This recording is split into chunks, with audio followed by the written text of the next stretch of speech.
Hello sa ating lahat. Magandang buhay mga ka-OFW. Kumusta na ang lahat? Ayan, sahuran na naman at nakapagpadala na ba kayo sa Pilipinas? Nakapagpadala na nga, pero ang ginamit yung padalahan ay yung may charge. So, sayang naman yung charge. Sana pinadala na lang ninyo sa Pilipinas.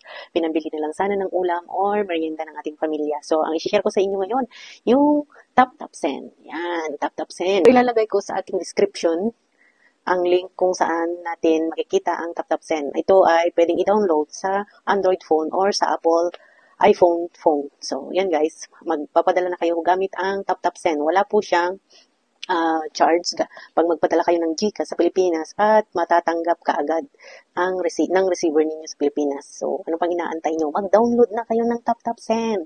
Yan, Tap Send ang walang charge sa pagpapadala ng GCash sa Pilipinas at matatanggap ka agad. Yan, no worries na yung pagpapadala na may charge. Sayang yung charge, kaya mag-Tap Send ka na.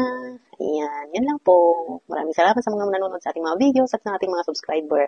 Yan, mag-download na kayo ngayon na at magpadala na kayo sa Pilipinas at inaantay na nila ang padala natin. Ganyan naman tayo mga OFW. Mga kamag-anak natin sa Pilipinas ay nag-aantay ng padala natin para sa kanila. Kaya, padala na gamit ang Tap Send.